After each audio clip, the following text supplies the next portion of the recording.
Yo sé que mucha gente dice cultura e innovación como que todo el mundo piensa distinto, pero yo no estoy muy de acuerdo con esa definición. De partida, las grandes empresas en general no pueden absorber una gran cantidad de ideas nuevas, tienen presupuestos acotados, tiempo acotado, no es como que todo el mundo proponga algo y se pueda hacer. La innovación no es parte de la estrategia, la innovación es la estrategia hoy día. Por ende, los directorios deberían tener mucho más posibilidad de correr riesgos, pero como estamos tan acostumbrados al modelo antiguo, apostamos plata dentro de lo que conocemos. Si tu propuesta de valor actual es tu cargo en una gran empresa, yo soy el gerente de no sé qué cosa de esta gran compañía, yo creo que estás en peligro. Es algo notable, te da validación, todo lo que quieras, pero no puede ser tu propuesta de valor porque el día que lo pierdes tu propuesta de valor.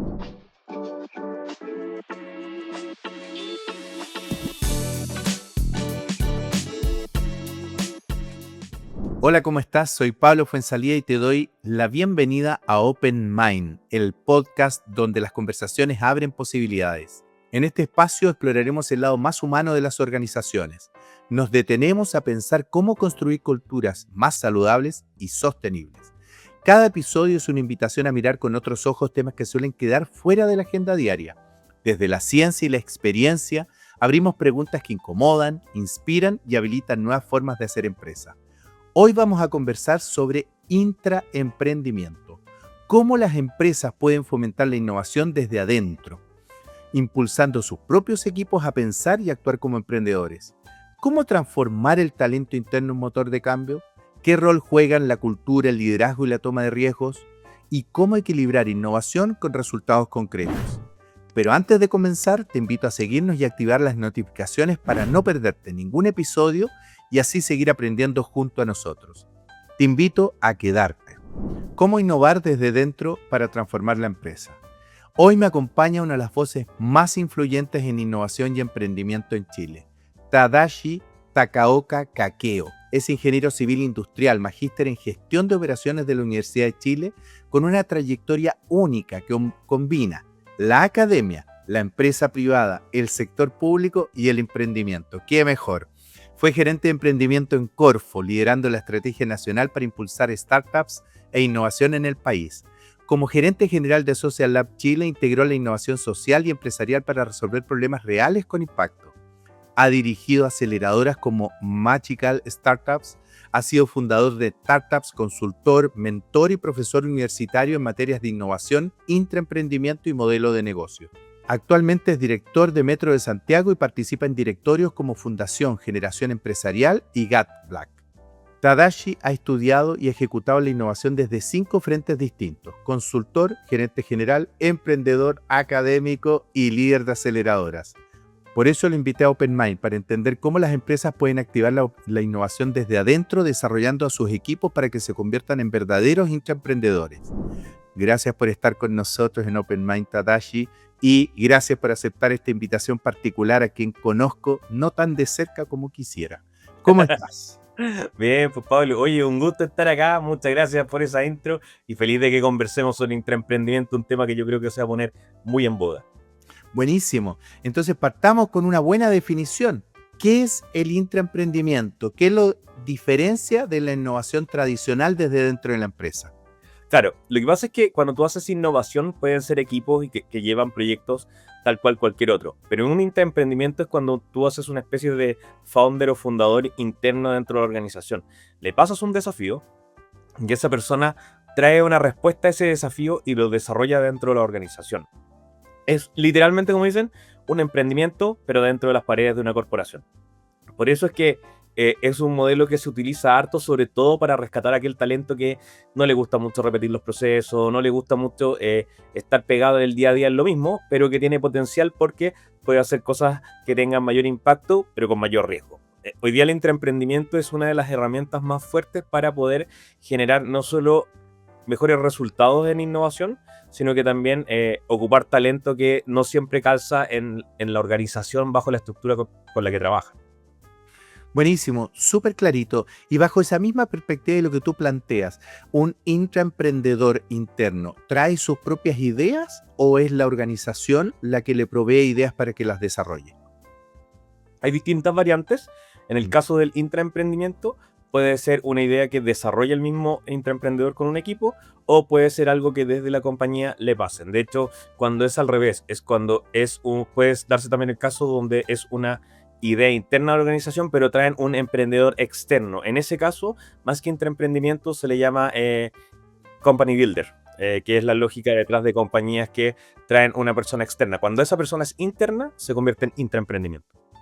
Y pensando que alguien que nos esté escuchando, por ejemplo, tiene la cultura en su empresa, le interesa tener intraemprendedores, ¿qué tiene que mirar de la cultura? ¿Qué mentalidad tiene que desarrollar para que efectivamente un colaborador pueda comenzar a pensar y de alguna manera actuar como emprendedor? Sí.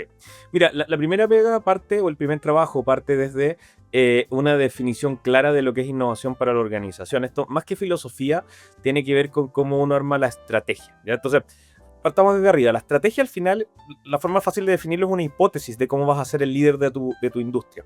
Digo que es una hipótesis porque si haces lo mismo que el resto es imposible ganar. Por ende, la primera definición es en dónde yo estoy dispuesto a correr riesgo, a tener incertidumbre en pos de lograr un mejor estado potencial en el futuro, ¿sí?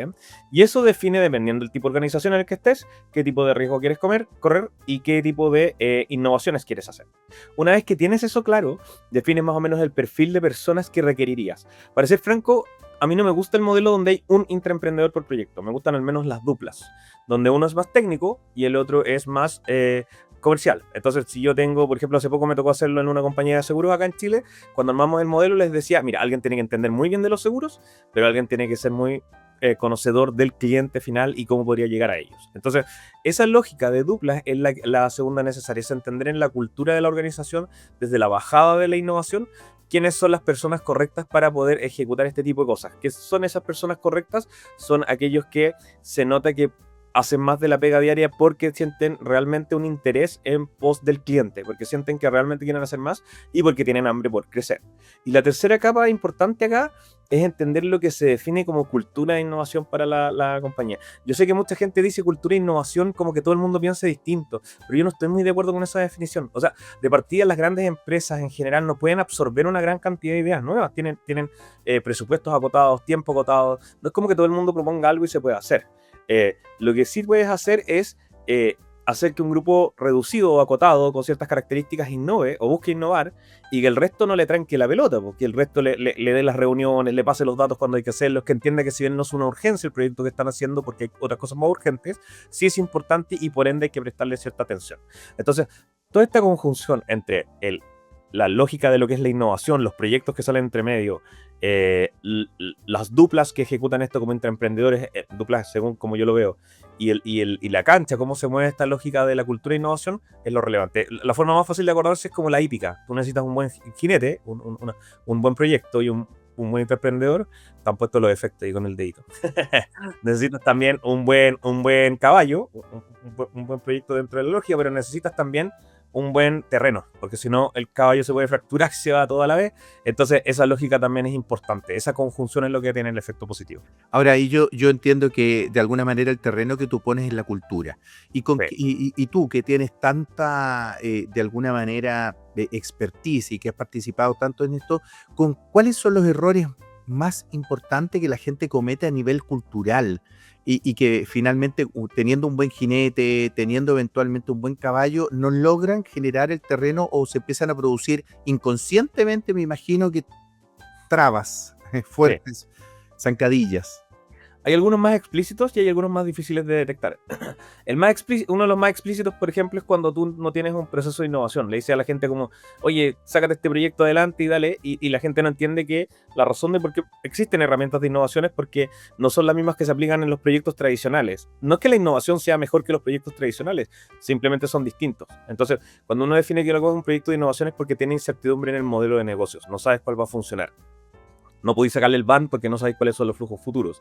No podéis hacer un plan de negocios porque no sabes cómo se va a desarrollar, porque no sabes cuál es el cliente al inicio. Entonces, la primera lógica es no tener metodología, no tener procesos, confiar solo en este mito que existe de que el emprendedor es alguien casi que nace de esa forma, que tiene ciertas características, que tiene ciertas como, ¿cómo decirlo? Como este ímpetu, pasión por sacar las cosas adelante y así lo logra. Y eso no es cierto. Es una condición necesaria, pero no es suficiente. La otra más explícita es cuando no hay presupuesto. O sea, te dicen, ya, hagamos un piloto de esta versión, tú haces el piloto, te sale bien. Y dices, ya, ahora pongamos la plata para ejecutar. Y dice, no, es que todavía no está, mira, veamos de dónde lo sacamos. Y empiezan estos dimes y diretes de con cuánta plata se hace y se termina haciendo, como se dice en Chile, con un vuelto del pan. Y eso no alcanza a tener los efectos posibles. Hay otros errores que son más metodológicos, pero más difíciles de detectar, que tienen que ver con las expectativas. Por ejemplo, lo del corto plazo, esta mirada cortoplacista o esta mirada de, como es innovación, debería explotar rápido. O lo piensan así, como es innovación, debería explotar rápido. Si no explota rápido, si no tiene muchos clientes pronto, entonces no fue lo suficientemente correcto. Y eso es un error. La innovación, el cerebro humano no está hecho para adoptar nuevas soluciones rápidamente. Por ende, si haces una innovación, probablemente muy poca gente tome la solución al inicio, pero los pocos que la tomen la van a amar. O sea, uno se trata de anicharse en un grupo que realmente ame la nueva solución y de ahí va a escalar. Por eso se habla de, no sé si han escuchado que en innovación se habla de curvas S. Muy poca gente agarra la solución al principio, después se masifica y después muy poca gente lo agarra formando esta S. En ese sentido, lo importante es tener paciencia en torno a detectar más bien qué tan profunda es la relación con los clientes con la nueva solución, más que la masificación inmediata. Muchos cometen el error que como no se masifica, cortan el proyecto. Y otra cosa menos entendida es que Espérate, otro error, déjame ¿sí? interrumpirte un segundo porque eso de la masificación me pareció interesante, porque creo que hoy día, si uno ve las noticias en general, se pone mucha atención a las startups que se Que convierten explotan. en unicornios, que rápidamente crecen, las tecnológicas. ¿Será que estamos influidos un poco por esa mentalidad hoy día y las expectativas de crecimiento exponencial están demasiado insertas y hemos dejado un poco de mirar el crecimiento más tradicional de los negocios? Sin duda, yo te diría que son formas distintas de estrategia. Lo que la gente no entiende bajo la lógica de startup es que es una definición bien exacta sobre el tipo de empresa. Incluso yo te diría que a rato estoy medio en desacuerdo con las definiciones más clásicas de startup porque te dicen es una empresa pequeña, una semilla pequeña que tiene la posibilidad de convertirse en algo gigante, ¿sí? A través de la tecnología, innovación, etcétera. Sí y no, porque yo podría poner, no sé, si yo pongo una siderúrgica en un país que no tiene siderúrgica, probablemente crezca para ser el único proveedor, probablemente tenga tecnología de por medio, algo de innovación operacional voy a tener que hacer, cumple con todas las características y sin embargo no soy una startup, ¿sí? La lógica de la startup es que, siendo franco, la estrategia es ser un monopolio no natural. Entrar primero y poner los codos. Entonces, por eso cuando se empezaron a hacer las startups dijeron, mira, hay ciertas empresas que se demoran muy poquito en llegar a ser empresas que valen $1 billón versus las clásicas que se demoran 20 años, literalmente se demoraban 20 años en valer $1 billón. Y tienen una estrategia distinta, levantan plata cada 1 año y medio, cada 2 años, funcionan con números rojos porque no importa la utilidad, lo que importa es reinvertir para crecer rápido.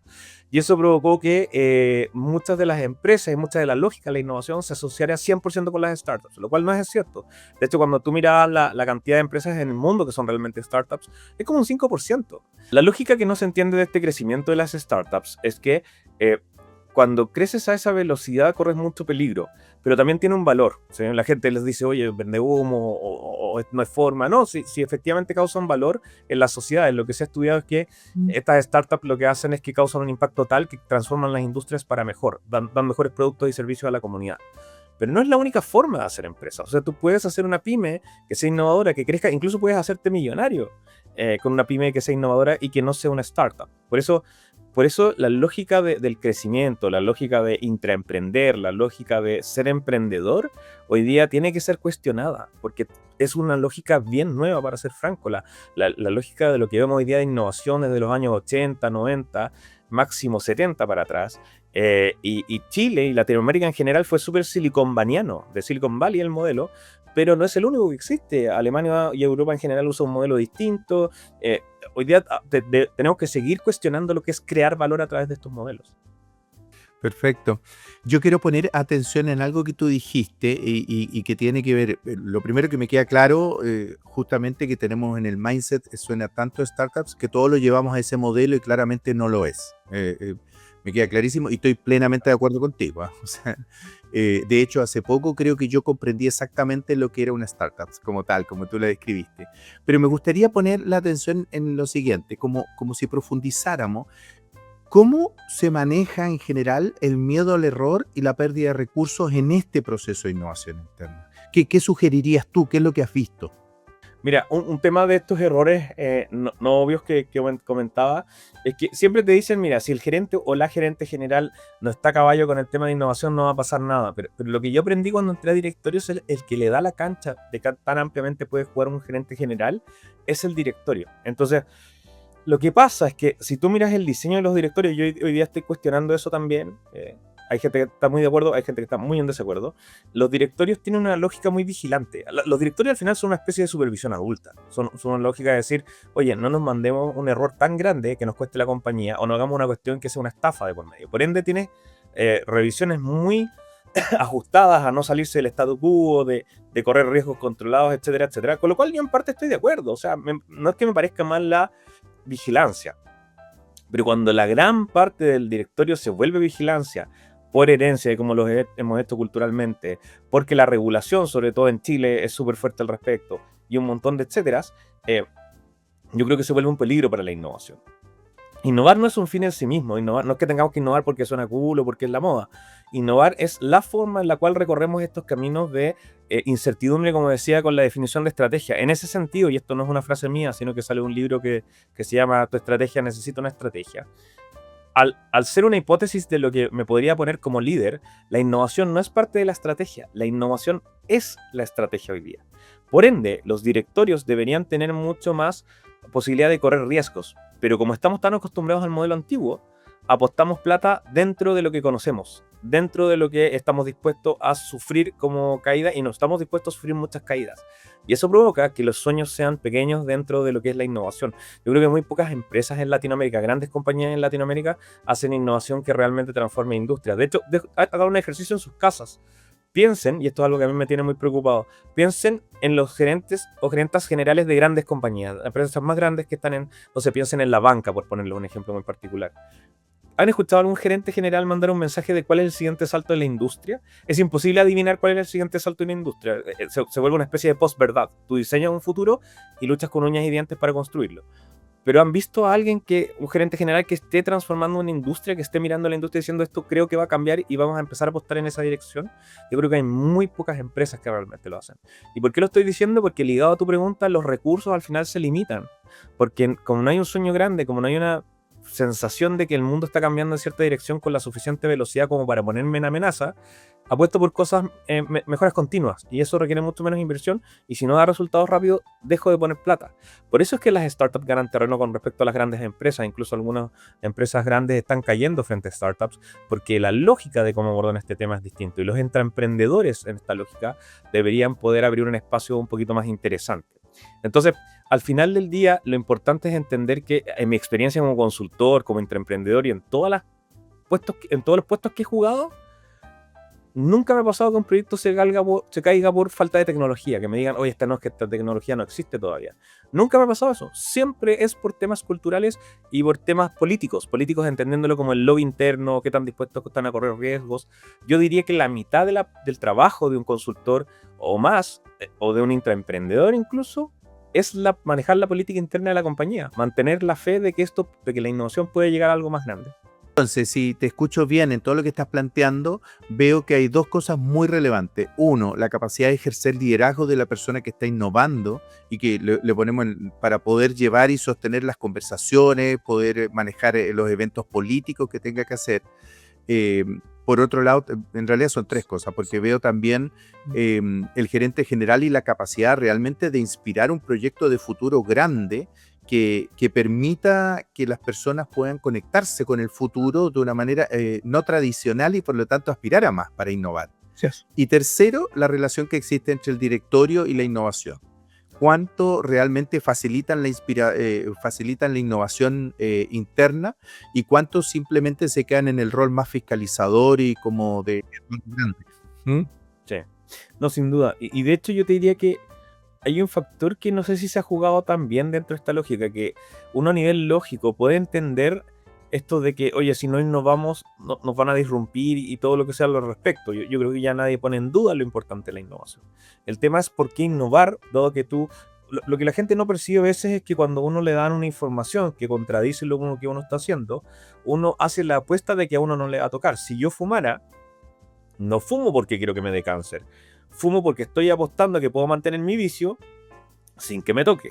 Si no innovo, estoy apostando a que nadie va a entrar a disrumpirme y que haciendo lo que hago siempre voy a poder sobrevivir, ¿sí? Entonces, esa lógica es desde la mirada de la empresa. Pero lo que traen los intraemprendedores es una lógica al revés, que es otra cosa que a mí me ha estado obsesionando mucho últimamente y que me tiene muy preocupado. Esta mirada de que mi lectura del ambiente es que todos saben que Chile está en un tema de punto récord de desempleo, digamos, pero esa noticia no es de Chile, esa noticia es global. Y mi sensación es que no tiene que ver con el ciclo económico, ni tiene que ver con quién está en el gobierno de turno. Esta es una situación de cómo las empresas se están armando ahora. Yo que estoy metido en directorio, o converso con otros directorios, otros gerentes generales, nadie me ha dicho en todo este rato, oye, nosotros estamos pensando en una expansión, debemos atraer 200 personas más. Esa conversación no se está dando en el ambiente. ¿A qué voy? A que el tener intraemprendedores, por una parte, si bien tiene las ventajas de lo que hablábamos, por otra parte también es una de las formas en las cuales desde las compañías podemos preparar a las personas para que vivan en un mundo futuro donde yo creo que van a haber menos empleos, para ser franco. Yo creo que la gente va a tener que trabajar más en espacios fraccionales, entendiendo fraccional como lo que se conoce como la gig economy. Tengo varios sombreros, de hecho yo vivo esa vida. Por un lado soy director, por otro soy consultor, por otro me pagan por otros servicios, entonces esa lógica detrás de cómo el mundo, porque a ti y a mí nos educaron, y a todos los que nos están escuchando probablemente, nos educaron para ser como las pilas, nos enchufan en las empresas y ahí es donde entregamos nuestra energía. Si no estamos enchufados, no entregamos energía. Y esa lógica es muy difícil de llevar en un ambiente como el actual, donde entre la inteligencia artificial, entre la presión para ser más eficientes, la hipercompetitividad, etcétera, etcétera, y las bajas barreras de entrada para crear nuevas soluciones, yo creo que cada vez nos vamos a ver más funcionando dentro de las empresas. Dennis Goldfarb, que es especialista en estos temas de empleabilidad y de marca personal, comentaba que el 2027 en Estados Unidos el 50% de la gente va a ser independiente. Entonces, estas conversas son intraemprendimiento. No es solo la mirada desde la empresa, es la responsabilidad que creo yo hay que tener con uno mismo, de cómo uno se mantiene con una propuesta de valor interesante, incluso si yo no estoy dentro de una compañía. O sea, lo que yo te estoy escuchando ahí, que es un impulso fuerte tuyo, decir, oye, todos deberían, en algún sentido, empezar a descubrir su capacidad de emprender, ya sea dentro de la empresa o fuera de la empresa, porque hacia allá va el futuro. Esa es tu hipótesis. Así es, el 99% de los casos van a tener que aprender a la mala afuera. Pero tal vez hay un 1% que sean intraemprendedores y que logren hacer este tema desde adentro y por ende entiendan sus capacidades para desarrollar cosas más allá de la capacidad única de la compañía. Lo que yo siempre digo es, si tu propuesta de valor actual es tu cargo en una gran empresa, o sea, te presentas como yo soy el gerente de no sé qué cosa de esta gran compañía, yo creo que estás en peligro. O sea, esa no puede ser tu propuesta de valor, es algo notable, de que sentirse orgulloso, te da validación, todo lo que quieras, pero no puede ser tu propuesta de valor porque el día que lo pierdes tu propuesta de valor. Y eso, en el mundo en el que vivimos actualmente, va a ser un caso cada vez menor la gente que va a estar empleada en una gran empresa. Me encanta lo que traes y me encanta que lo planteas porque lo unes también con el rol social de la organización, como diciendo, no solo está para generar rentabilidades, sino que también está para que las personas puedan empezar a desarrollar ese potencial. Sí. Así que lo encuentro súper, súper bueno.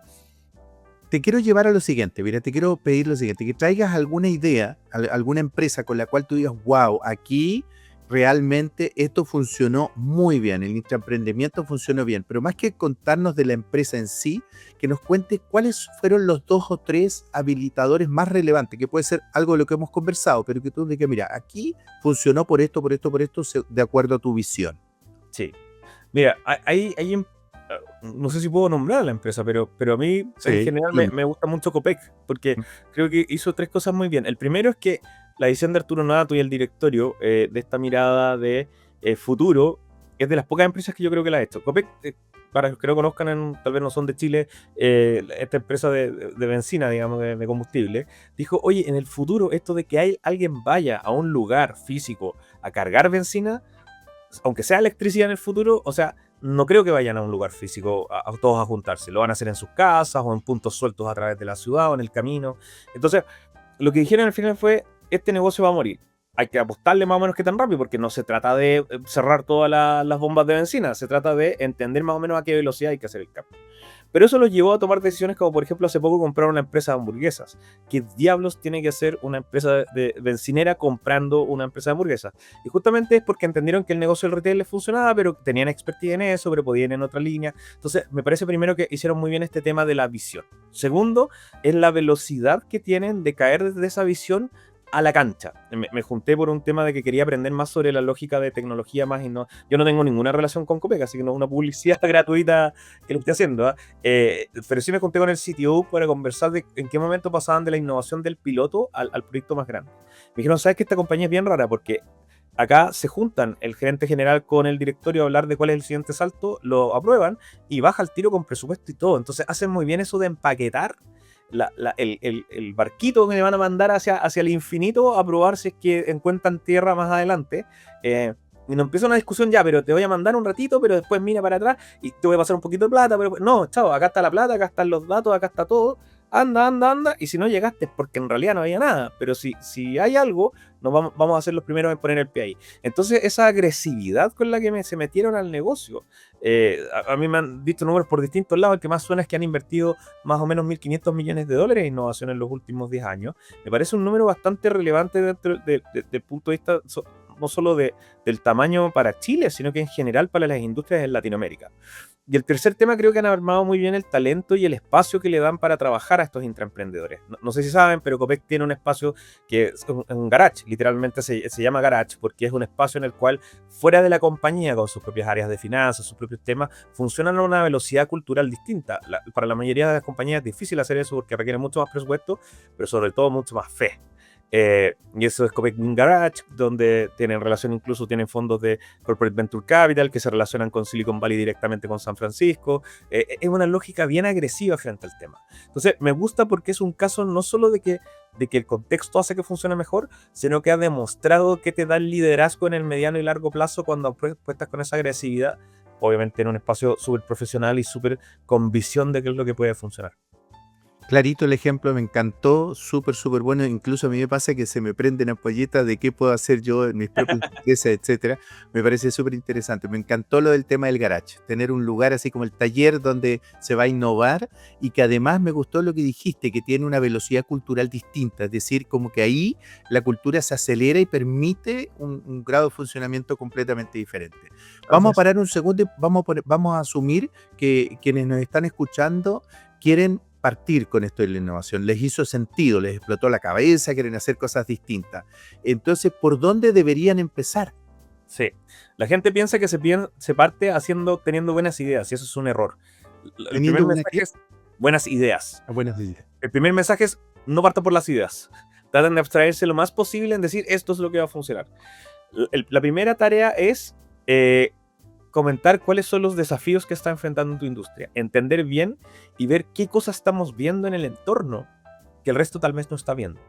Por ejemplo, cuando yo empecé a hacer consultoría en innovación, sabía que iba a trabajar y sabía que quería, o sea, tenía tendencia a pensar que esto se podía hacer solo. Tenía hipótesis de que no necesitabas ser una gran consultora y no necesitabas entrar a grandes empresas con 4 o 5 personas para ejecutar innovación, sino que tú podías hacer cosas porque conectándote o trabajando con el equipo interno para que quedaran ciertas capacidades. Entonces yo tomé una decisión que fue decir, mira, ¿sabes qué? Yo creo que el mundo va en la dirección de hacer equipos más pequeños, pero ni siquiera estaba el tema de la IA como está ahora, que es mucho más fácil. Eso fue una tendencia tecnológica que me ayudó, pero en realidad la mirada fue, ¿dónde está el desafío? Entonces lo primero es, piensen que hay algo dentro de su industria. Por eso las canas son súper importantes, porque mientras más tiempo llevamos en una compañía, mientras más tiempo estamos en una industria, más percibimos cosas que no son de libro. Entonces piensen, ¿qué creen ustedes que es distinto a lo que cree el resto en su industria? ¿Sí? Por ejemplo, es una pregunta que hacía Peter Thiel, uno de los de PayPal Mafia, que decía que cuando hacía entrevistas de trabajo preguntaba eso. ¿Qué cosa contraintuitiva piensas tú de lo que el resto piensa? Por ejemplo, esto de que yo decía los directorios están mal diseñados para la época actual es una idea contraintuitiva. Porque mientras todos dicen, oye, no, los directorios y todo el tema funciona y hay que ponerle más vigilancia, hay que leerse todo y todo el tema, que cosas de responsabilidad mínima así, sin duda, pero yo creo que ese no es el camino correcto. Puedo tener razón como puedo no tenerlo, pero es una hipótesis distinta a lo que se está hablando. Ese es el paso 1. Y de eso, segundo paso es mirar lo que son algo que yo le llamo las capacidades injustas. Le llaman a la capacidad injusta a una o dos cosas máximo, porque la vida de una empresa no te da para desarrollar más que eso. Una o dos capacidades que son tan distintas al resto, pero y tan fuertes en ti, que si alguien hace el mismo nivel de esfuerzo en tiempo y dinero, va a obtener menores resultados que tú porque tu capacidad está muy desarrollada. Un ejemplo de esto es Metro de Santiago y los túneles que tienen la infraestructura. No importa qué sistema de transporte pongas, nunca va a poder prometerte como te promete Metro de Santiago, oye, yo me muevo de A a B en 40 minutos todos los días, salvo que haya una falla u otra cosa. Todos los días me demoran 40 minutos. Si te vas en bicicleta te puedes cansar, si te vas en auto te puede pillar un taco o un atochamiento.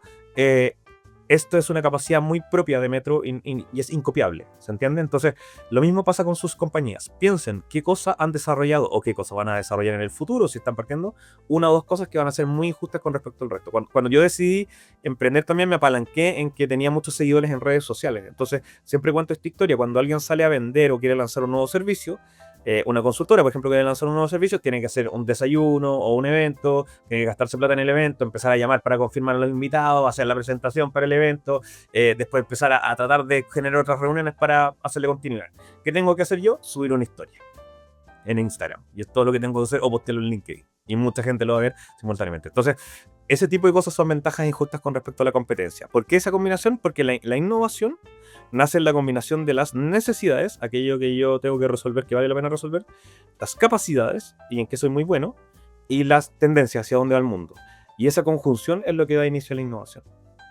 Me encanta anticiparse al futuro, desarrollar una o dos capacidades injustas, me gustó el nombre, injustas para el resto, Sí, pero muy valiosas para uno para empezar con la innovación. Me gusta muchísimo. Mira, te propongo lo siguiente, como para ir cerrando esta parte, que yo podría seguir hablando mucho rato contigo, me parece tremendamente interesante, todo lo que traes me sirve, no hay nada, como dicen, como dirían en Uruguay, dice, no tiene desperdicio, no tiene desperdicio, todo vale la pena. Entonces, solo me gustaría que me pudieras decir, en esta misma línea que identificamos cuáles son tres habilitadores y concretos para empezar a emprender, ¿cuál sería el error que hay que evitar? El gran error que hay que evitar. Sí. Mira, el primer error es no partir por el buzón de ideas. La gente dice, vamos a estar en el mes de la innovación y todos propongan su idea. Eso provoca un efecto adverso, que es, te das prontamente cuenta. Y aparte, imagínense el mensaje que llega para el tipo que está de analista o aquel que está atrapado en su puesto de trabajo varios años y dice, ahora sí todos van a descubrir que soy un genio porque esta idea la vengo pensando hace años. Y en realidad, entre que la idea no es tan buena y entre que la institución no tiene la capacidad de absorber todas esas ideas. Entonces, rápidamente esa motivación se convierte en desdén y en enojo, porque te dicen, pucha, ¿para qué me hacen participar si no terminan en nada estas cosas? De nuevo terminamos en nada. Entonces, la innovación es mejor que parta con unos poquitos y empiezan a empujar proyectos. Lo segundo es que este es un juego de números. Inevitablemente, innovar tiene incertidumbre. O sea, si alguien les promete innovar con control de riesgo total, les está mintiendo. Entonces, la lógica es, ¿cómo hago para que esto, cuando uno dice que es experto en innovación, lo único que está diciendo, y es bien aburrida la definición, lo único que estoy diciendo es, puedo controlar el riesgo de estos proyectos para que no se disparen. Nunca lo puedo eliminar, pero puedo controlar el riesgo. Y una forma de controlar el riesgo es tener muchos proyectos, no sé, en tu primera camada de proyectos tener entre 8 y 10 proyectos, y empezar a tener proyectos que sean de quick wins, como se llaman, o frutos tempranos, cosas que funcionen rápido, y cosas que sean más de largo plazo y que tengan alto impacto. ¿Por qué son importantes estos frutos tempranos? Por lo que decía antes de la fe, la política, el decir, esto está pasando cosas, porque si dejas puras cosas de largo plazo, que no tienen resultado en el corto plazo, efectivamente va a provocar que digan, no, esta cuestión es puro show, harto ruido, pocas nueces. Necesitas mantener esa llama de la fe viva. Y el tercer mensaje es comunicar, comunicar, comunicar. Esta cuestión tenéis que vociferarla por varias razones. La primera es lo que decía, si la gente no sabe qué está pasando, qué está avanzando, pierde la fe rápidamente en la innovación. Las áreas de innovación son de las pocas que pueden ser cuestionadas en una organización. Tú puedes tener muy malas ventas un año en una empresa, pero nadie va a cuestionar si tienes que tener departamento comercial.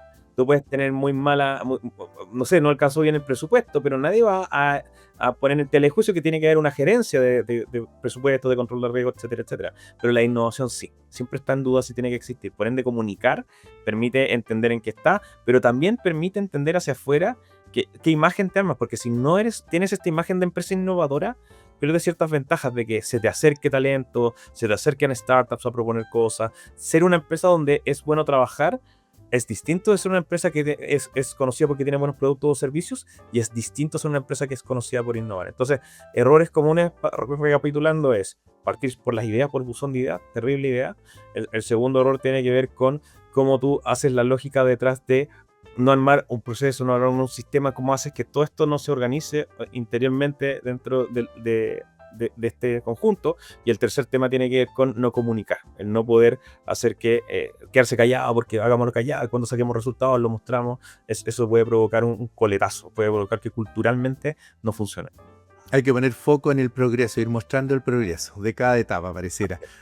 Muchas gracias por todo esto que nos trajiste, toda tu experiencia, y te quiero llevar ahora a un desafío.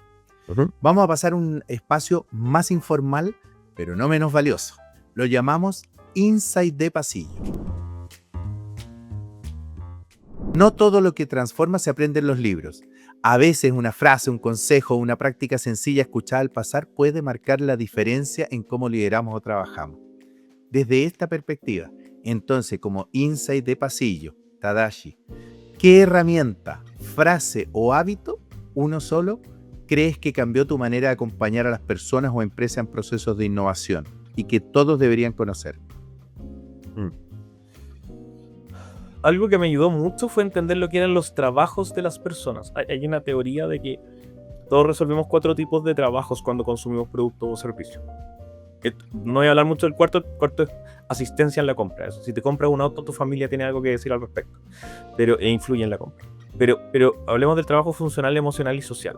El funcional es lo que tienes que hacer, es lo que tienes que cumplir. Si me contratas como consultor de innovación, lo que tengo que hacer es sacar adelante el proyecto de innovación. Para eso me contrataste. Si me compro un celular, tienen que tener buena cámara, poder llamar por teléfono y poder conectarme a internet. ¿Sí?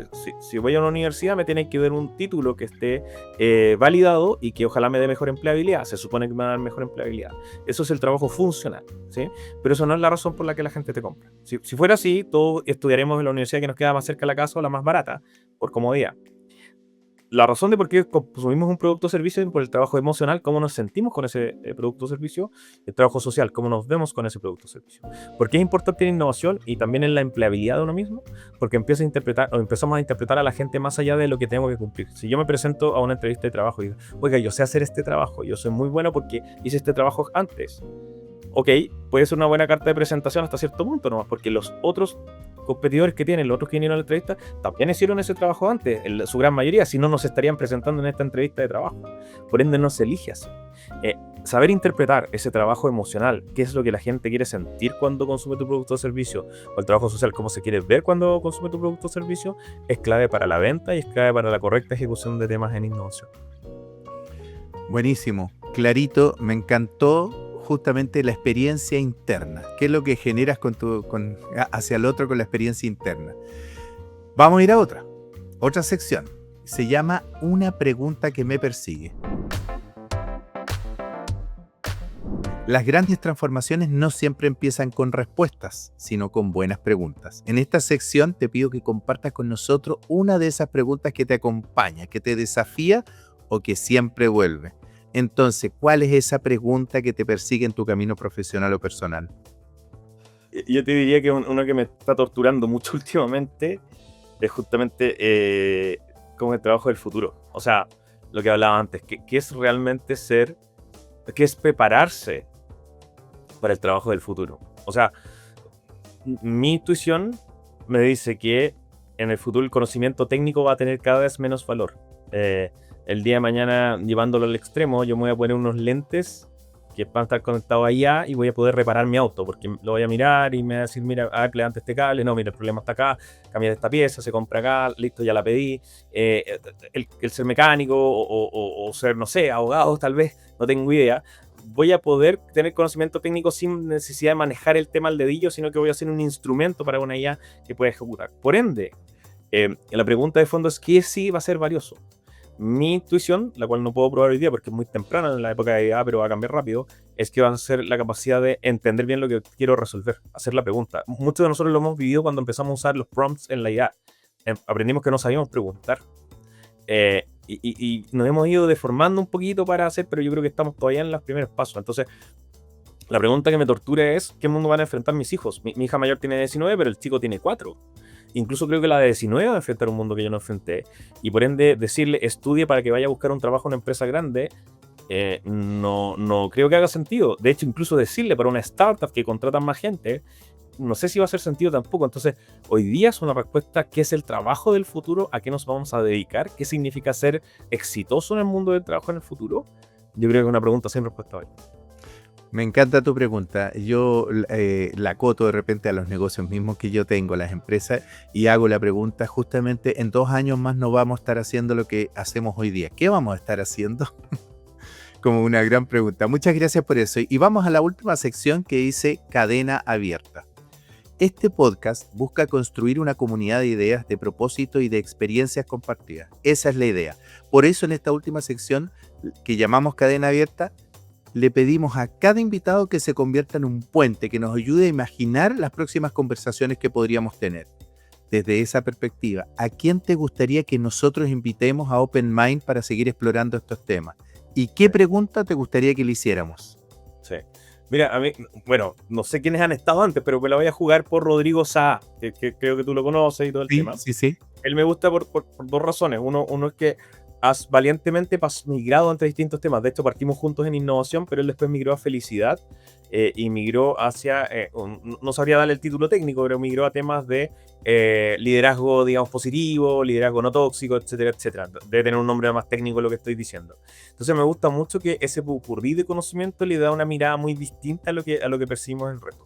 Y el otro tema es que él ha vivido mucho en el extranjero, está por volver a Chile, vivió en Brighton, en Inglaterra, mucho tiempo, estudiando y mirando el tema social, y yo que he conversado con él, creo que tiene una mirada muy distinta a lo que tenemos localmente sobre cómo lograr que las cosas pasen, y sobre todo no sé si llamarle propósito, pero la lógica con la que va la vida. Entonces, a mí lo que me gustaría preguntarles, ahora que vuelva a Chile o antes de que vuelva, lo que mira de afuera, ¿cómo nos ha visto cambiar? ¿Cómo ha visto la lógica del liderazgo, la lógica de los sueños, la lógica de visión de futuro, más allá del ruido ambiente, de todo que es medio negativo hoy día?